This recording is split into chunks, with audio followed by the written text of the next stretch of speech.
Break के बाद एक बार फिर से आप सभी का स्वागत है। तो आपको बता रहे थे कि राज्यसभा में भी दिल्ली सेवा बिल अब पारित हो चुका है और इससे पहले दिल्ली के मुख्यमंत्री अरविंद केजरीवाल को भी हमने सुना, जिन्होंने कहा सुप्रीम कोर्ट के आदेश का उल्लंघन हुआ है। 4 बार दिल्ली में बीजेपी हारी है और सुप्रीम कोर्ट को प्रधानमंत्री नहीं मानते हैं। प्रेस कॉन्फ्रेंस में उन्होंने कहा दिल्ली सेवा बिल पर सीएम केजरीवाल ने थोड़ी देर पहले प्रेस कॉन्फ्रेंस की थी, क्योंकि उन्होंने ये कहा था कि दिल्ली में आपको हराना मुश्किल है और इसीलिए दिल्ली में 4 बार भारतीय जनता पार्टी हारी है। दिल्ली में चोर दरवाजे से घुसी बीजेपी।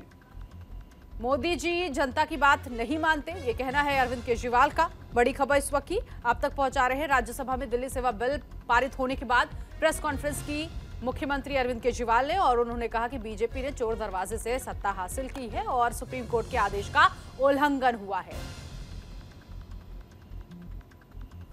इस वक्त हमारे एडिटर आशिफ इकबाल हमारे साथ सीधे तौर पर जुड़ गए हैं। आशिफ जी, अब अगर मोटे तौर पर समझा जाए, यहाँ पर नजर तो आ रही थी बौखलाहट भी और केंद्र सरकार पर भी निशाना साधा गया, खासतौर पर पीएम नरेंद्र मोदी पर भी निशाना साधा गया है अरविंद केजरीवाल की तरफ से। लेकिन ये बिल पारित होने के बाद दिल्ली में जो शासन अभी तक चल रहा है कितना बदलता हुआ नजर आएगा। और मुझे वो हाईकोर्ट का भी फैसला याद आ रहा है, जब हाईकोर्ट ने कहा था कि दिल्ली का असली बॉस तो एलजी है।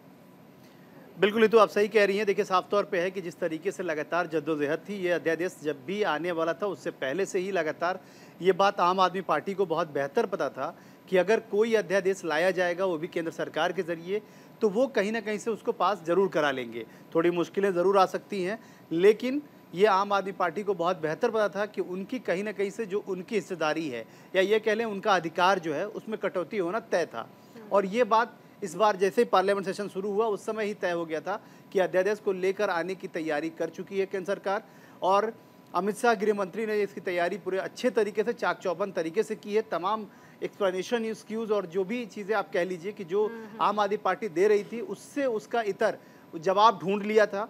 इसीलिए पहले लोकसभा में और उसके बाद राज्यसभा में ये पारित हुआ। और ख़ास तौर पे आप कह सकती हैं कि आज के बाद ये बिल कहीं ना कहीं से अब इसकी एक रूपरेखा तय हो जाएगी, इसकी समय सीमा तय हो जाएगी, कितनी जल्दी इसको लागू करना है, क्योंकि यहाँ से अब ये राष्ट्रपति के पास जाएगा। राष्ट्रपति महोदया अपने साइन से इस बिल पे मुहर लगाएंगे और उसके बाद ये अमली जामा पहना दिया जाएगा। और कहीं ना कहीं से एक बात साफ कह दे सकती हैं कि अब दिल्ली सरकार के अधिकारों की कटौती हो गई है। दिल्ली सरकार जितनी आगे बढ़कर और तमाम चीज़ें करने की सोच रख रही थी, कोशिशें कर रही थी, उसमें अब कहीं ना कहीं से उनके ऊपर एक जवाबदेही हो गई है। अब उपराज्यपाल पर ये तमाम चीज़ें तय हो जाएंगी कि वो किसका ट्रांसफ़र, किसका पोस्टिंग, और तो और सबसे जो बड़ी बात होगी, जो सबसे बड़ा अधिकार मिला है, मैं आपको बताऊं नीतू, वो विधानसभा को बुलाने, विधानसभा को सस्पेंड करने और विधानसभा को भंग करने तक की अब उनके पास ये पावर होगा। और आप सोच सकती हैं, पावर की ही तमाम चीज़ें खेल है। और सबसे बड़ी चीज़ है, सत्ता तो जरूर रहेगी आम आदमी पार्टी की, लेकिन सत्ता की जो चाबी होगी वो उपराज्यपाल के हाथों में होगी। हाँ, और वैसे इस मॉनसून सत्र में आशिफ जी हम सभी की निगाहें थी कि यूसीसी बिल पारित किया जाएगा, लेकिन एकदम से दिल्ली सेवा बिल पर सभी की निगाहें टिक गई। तो ये जो स्ट्रेटेजी है, मुझे लगता है ये स्ट्रेटेजी भी समझनी बहुत जरूरी है और आपसे बेहतर ये स्ट्रेटेजी समझाने के लिए कोई नहीं हो सकता। देखिए, बिल्कुल आप नहीं तो सही कह रही हैं। और देखिए, सबसे बड़ी चीज़ क्या है, ये केंद्र सरकार कोई ऐसी वैसी केंद्र सरकार नहीं है, बहुत ताकत के साथ ये यहाँ पे बैठी हुई है। और अपने ताकत के भरोसे, जो ताकत उसको लोकतंत्र में मिली हुई है, जो आम लोगों ने उनको ताकत दी है, जिसमें वो सबसे बड़े, आज कह सकती हैं आप कि जब ये पार्लियामेंट में बैठते हैं उनकी संख्या बल जो है वो उनकी ताकत का मुजाहरा करने के लिए काफ़ी होता है। आज ही देखिए, राज्यसभा में माना यह जा रहा था कि कम से कम अपोजिशन जो है 109 से 111 तक अपने वोट बटोर लेगा। और वहाँ जो है, जो दूसरी तरफ में जो सरकार की पार्टी है, उसको मुसीबतें होंगी, परेशानियां होंगी, थोड़ी मुश्किलें आ सकती हैं। लेकिन ऐसा बिल्कुल नहीं हुआ। बहुत ही कंफर्ट मेजोरिटी के साथ 131 वोटों से इस बिल को पारित करा लिया। और आपने ठीक कहा था कि यूसीसी पर पहले चर्चा होनी थी, लेकिन आपको बताऊं कि देखिए नीतू, भारतीय जनता पार्टी के जो रणनीतिकार है और खास तौर पर गृह मंत्री अमित शाह की बात कर ले तो वो बहुत कुछ सोच समझ के चीज़ें आगे बढ़ाते हैं। इस वक्त पता है कि यूसीसी के मुद्दे को जिस तरीके से तमाम जो हाईलाइटेड है, जो खास तौर पे जिन पर परिचर्चा होनी है, जो बहुत लंबा जाना है, उसको थोड़ा सा ब्रेक देते हुए इस बिल को पास कराना बहुत ज़रूरी था, क्योंकि आम आदमी पार्टी पर लगाम भी लगाना बहुत ज़रूरी था। आपको बेहतर पता है कि सबसे कम दिनों में ये बात माननी पड़ेगी, सबसे कम दिनों में राष्ट्रीय पार्टी का दर्जा अगर किसी दल को मिला है तो वह आम आदमी पार्टी है। आम आदमी पार्टी इकलौती ऐसी राजनीतिक दल है, क्षेत्रीय राजनीतिक दल थी जिसने एक साथ साथ 2 राज्यों में चुनाव जीता और 2 राज्यों में अपनी सरकार बनाई। तो आप समझ सकती हैं कि बहुत तेजी से ग्रो अप कर रहा था, बहुत तेजी से आम आदमी पार्टी का जो आप कह सकती हैं कि पैर पसारना कह सकती हैं राजनीति में इसको, या दखल बढ़ना कह सकती हैं, ताकत बढ़ना कह सकती हैं। तो आम आदमी पार्टी की ताकत बढ़ रही थी, इसमें कहीं दो मत नहीं है। लेकिन जिस तरीके से एक एक करके उनके बड़े नेता चाहे सत्येंद्र जैन हो, चाहे मनीष सिसोदिया हो, या फिर उनके जो काउंसलर हो, वो तमाम लोगों पर जिस तरीके से शिकंजा कसा गया। क्योंकि देखिए अभी इससे पहले कई ऐसे फैसले रहे हैं जिसमें एलजी और मुख्यमंत्री में ठनी है, फैसले वैसे के वैसे ही रह गए। स्थिति आगे भी ऐसी हो सकती है, इससे कोई मुकर नहीं सकता है। कहीं ना कहीं आपको नहीं लगता कि जो फैसले होंगे जहां मुख्यमंत्री सहमत होंगे तो उपराज्यपाल नहीं सहमत होंगे, मजबूरी में वो फैसला जनता पर उस फैसले का असर तो बहुत बड़ा होगा? निश्चित तौर पे देखिए, साफ तौर पे अरविंद केजरीवाल ने अपनी, आप कह सकते हैं कि अपने गुस्से का इजहार भी किया जैसे ही ये बिल पारित हुआ, और ये बात उनको मालूम था, इसीलिए पारित होने के 10 मिनट के अंदर उन्होंने प्रेस वार्ता की और साफ तौर पे तमाम दिल्ली वालों से ये कह रहे हैं और कहते हुए नजर आए कि देखिए 4 चुनाव बीजेपी के हारने के बावजूद ये गुस्से में और माननीय सर्वोच्च न्यायालय के आदेश को न मानते हुए वो अध्यादेश लेके आए और अध्यादेश लागू करा दिया। अब एक बात समझना होगा, देखिए बहुत ही लाजमी सा सवाल था जो आपने किया कि अब टसल बहुत ज्यादा होगा, यह टसल होगा और जिसका खामियाजा दिल्ली की आम जनता को भुगतना पड़ेगा। क्योंकि साफ तौर पे है, जब 2 राज्य अलग अलग सरकारें होती है, खास तौर जैसे एग्जांपल दे लीजिए, जहां जहां बीजेपी शासित प्रदेश में सरकारें नहीं हैं, वो सरकारें बार बार ये कहती हैं कि केंद्र सरकार मदद नहीं कर रही है, केंद्र सरकार मदद नहीं कर रही है, केंद्र सरकार हमारी तमाम योजनाओं को रोक देती है। तो इस तरह के आरोप प्रत्यारोप का दौर अब दिल्ली में खुलकर चलने वाला है। क्योंकि साफ तौर पे जैसे ही फैसले आए उसके बाद जिस तरीके से विरोधियों के ट्वीट आ रहे हैं, खासतौर पे जो इस वक्त इंडिया जो महागठबंधन है उसकी अगर बात कर ले, अखिलेश यादव का एक ट्वीट आया। अखिलेश यादव ने कहा कि क्या अगर भारतीय जनता पार्टी की सरकार दिल्ली में होती तो भी यह अध्यादेश लाते? बिल्कुल नहीं लाते। ये तो सिर्फ इसलिए है, इनडायरेक्टली वो चाहते हैं कि दिल्ली पर अपनी सरकार चलाना, दिल्ली को अपने तरीके से चलाना, इसलिए इस अध्यादेश को लाया गया है। अब आप साफ समझिए, जिस तरीके से अमित शाह तमाम बातों को रख रहे थे उसमें उन्होंने कहा कि देखिए दिल्ली को हम और बेहतर करना चाहते हैं, हम दिल्ली को किसी भी तरीके से दलदल में नहीं डालना चाहते। लेकिन सवाल ये है कि जो लोकतंत्र की बात करते हैं हम, लोकतंत्र में चुनाव सबसे बड़ा होता है और चुनाव में जिसको जनता चुन के भेजती है उसको हम सर्वोपरि मानते हैं। अभी तक तो फिलहाल जो देखा गया, जो अरविंद केजरीवाल अभी कह रहे थे कि 4 चुनाव में बीजेपी को मुंह का खाना पड़ा, इसमें कहीं दो मत नहीं है।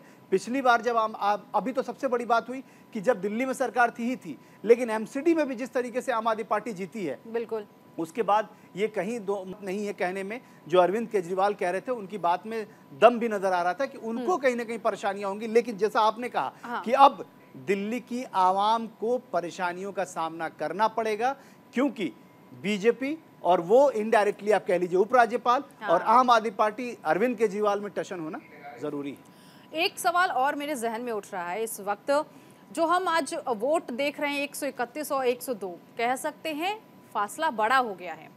131 और 102 कहाँ पे है? लोकसभा चुनाव में भारतीय जनता पार्टी को किस तरह का असर हो सकता है? अगर हम खास तौर पर दिल्ली जनता को छोड़ दें, अगर दिल्ली जनता की तरफ से देखें, अगर मुश्किलें होंगी भी भारतीय जनता पार्टी के लिए, तो बाकी और स्टेट्स हैं जहां से भारतीय जनता पार्टी उभर कर निकल सकती है। लेकिन चुनाव में भारतीय जनता पार्टी को किस तरह का असर होगा इस दिल्ली सेवा बिल के आने के बाद? निश्चित तौर पे देखिए, बहुत वाजिब सवाल है ऋतु, और अभी आप समझ लीजिए अब आकलन इसी बात का शुरू होगा। अब जो चर्चाएं होंगी वो इसी बात को लेकर होंगी, क्योंकि आप सोचिए कि आज जो एक तरीके से फ्लोर टेस्ट नहीं था, बल्कि वो इंडिया वर्सेस एनडीए का टेस्ट भी था। आप इस बात को इस तरीके से भी देखिए, और आपने बहुत वाजिब सवाल किया। क्यों? क्योंकि आज ये माना जा रहा था कि सेमीफाइनल के तौर पे देखा जा रहा है, जो महागठबंधन बना है उसकी ताकत के तौर पे देखा जाएगा, वो किस तरीके से वहाँ चीज़ें प्रदर्शित होंगी वो देखा जाएगा। मैं अपनी कोशिश करूंगा अपनी टीम से कि वो वीडियो जरूर दिखाएं। आज इस सदन में पूर्व प्रधानमंत्री डॉक्टर मनमोहन सिंह भी मौजूद थे। वो उनकी तबीयत ठीक नहीं है, लगातार उनकी बात पता है कि उनकी तबीयत लगातार खराब है, लेकिन उसके बावजूद वो मौजूद थे इस पार्लियामेंट में। आप सोचिए कि किस तरीके से इंडिया जो महागठबंधन बनी है अपोजिशन की, उसने अपनी ताकत दिखाने की भरपूर कोशिश की है। लेकिन क्योंकि सामने एनडीए है जो लोकसभा में भी पूर्ण बहुमत की सरकार चला रहा है। और राज्यसभा में भी आज जिस तरीके से अपने शक्ति प्रदर्शन किया है, उससे कहीं ना कहीं से उनके कॉन्फिडेंस लेवल को और ताकत मिलेगी और बिल्डअप होगा। और साफ तौर पे कल आप देखिएगा जब पार्लियामेंट सेशन शुरू होगा तो उनके हाव भाव में बदलाव देखने को मिलेगा, क्योंकि इसके लिए भी उन लोगों ने बहुत प्लानिंग की है, बहुत सारे वर्कआउट किए हैं। क्योंकि ये बात मालूम था कि लोकसभा में बहुत इजी आप पास करा ले जाएंगे, लेकिन राज्यसभा में कुछ परेशानियां हो सकती हैं। लेकिन आज जिस तरीके से मैनेजमेंट, भारतीय जनता पार्टी के मैनेजमेंट कार जो है, जो खासतौर पे रणनीतिकार हैं, उन लोगों ने जिस तरीके से तैयारियां की और 131 के बदले 102 के बदले 131 वोटों से जो ये पारित कराया बिल, इससे ये उनकी ताकत में इजाफा नजर आता है। और इससे आगे आने वाले दिनों में भारतीय जनता पार्टी को इसमें और फायदा नजर आएगा। दिल्ली के लोगों को इस बिल को लेकर, क्योंकि जब ये राज्यसभा में पारित नहीं था तो हर कोई अपनी अपनी बातें इस बिल को लेकर रख रहा था, कुछ सरकार के पक्ष में, कुछ दिल्ली सरकार के पक्ष में। लोगों का ये भी कहना था कि अगर ये बिल आ जाता है, दिल्ली में कानून आ जाता है, तो भ्रष्टाचार का खेल भी बड़े स्तर पर खेला जाएगा। कितना इत्तेफाक रखते हैं आप इस बात? देखिए ये तमाम चीजें वो है, देखिए मैंने कहा ना कि अब पॉलिटिकल बयानबाजी होगी नीतू। अब साफ तौर पे है कि आरोप प्रत्यारोप का दौर चलेगा। दिल्ली सरकार साफ अब ये बात कहेगी कि हर काम को रोकने के पीछे उपराज्यपाल मौजूद हैं। उपराज्यपाल हर काम का हिसाब ऐसे मांगेंगे जैसे वो तमाम चीजें वही देख रहे हों। तो आप, क्योंकि उनका अधिकार बढ़ेगा, जब अधिकार बढ़ेगा तो वो अधिकारों से दखल भी करेंगे, उनके दूसरों के क्षेत्र में दखल भी बढ़ेगा। तो ये तयशुदा मान के चलिए कि अभी आगे आने वाले दिनों में दिल्ली में कम से कम राजनीतिक हलचल खूब बढ़ने वाली है। आरोप प्रत्यारोप का दौर भी चलने वाला है। अधिकारों की कटौती पर रोना होगा, अधिकारों के मिलने पर एक ताकत की मुजाहरे के तौर पे देखा जाएगा। तो ये साफ है कि दिल्ली की आवाम को क्या मिलता है, ये देखना दिलचस्प होगा कि क्या इन तमाम लड़ाइयों में दिल्ली की आवाम पिसती है। क्योंकि कई बार ऐसा हुआ है, मैं आपको बताऊं, कई बार आप दिल्ली जब से बनी है तब से, खासतौर पे दिल्ली में जब तक राजधानी का दर्जा मिला और तमाम चीज़ों का, उसके बाद से परेशानियां बहुत रही हैं। कई बार ऐसा हुआ कि सरकारें यहाँ पे किसी और की केंद्र में होती हैं, राज्य में सरकारें किसी और की होती हैं। उस वक्त परेशानियां बढ़ती नज़र आती हैं। और साफ तौर पर आप समझिए, जिन राज्यों में भाजपा की सरकारें नहीं हैं, वो बार बार इस बात का रोना रोते हैं, बार बार ये आरोप लगाते हैं, इल्ज़ाम लगाते हैं कि उनकी कई योजनाओं को केंद्र सरकार रोक देती है, जबकि केंद्र सरकार ये कहती है कि नहीं, हम तो तमाम चीज़ें बहुत बेहतर करते हैं। लेकिन जिस राज्यों में बीजेपी की सरकार है, वो बहुत चीख चीख के कहते हैं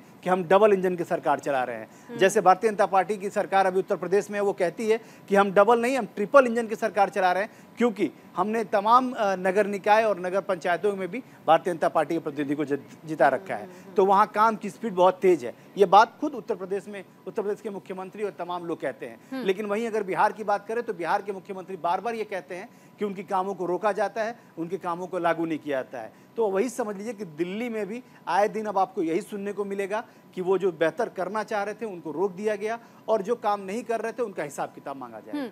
उपराज्यपाल को ये बड़ी शक्तियां मिल रही हैं, पोस्टिंग और इसके अलावा ट्रांसफर के, लेकिन उसमें कुछ तो ऐसे नियम भी होंगे आशिफ जी, ताकि अगर कल को जवाब उपराज्यपाल को देना होगा तो वो भी कहीं ना कहीं कोई भी बड़ा फैसला लेने से पहले देश की राजधानी दिल्ली की जनता को देखेंगे, उनके हित में ही फैसले लिए जाएंगे। देखिए बिल्कुल नहीं, तो एक बात तय है कि जिस तरीके की हालात नज़र आएंगे, जिस तरीके से चीज़ें पास हुई हैं, जिस तरीके से वो मानते हैं कि वो क्या सामने आने वाला है, और ये बार बार जो केजरीवाल जी ने आरोप लगाए हैं, वो अब किस तरीके से बीजेपी उसको देखती है, ये आगे आने वाले दिनों में तय हो जाएगा। तो ये बड़ी बातें भी दिखा रहे हैं कि अरविंद केजरीवाल ने क्या कुछ कहा, सुप्रीम कोर्ट के आदेश का उल्लंघन।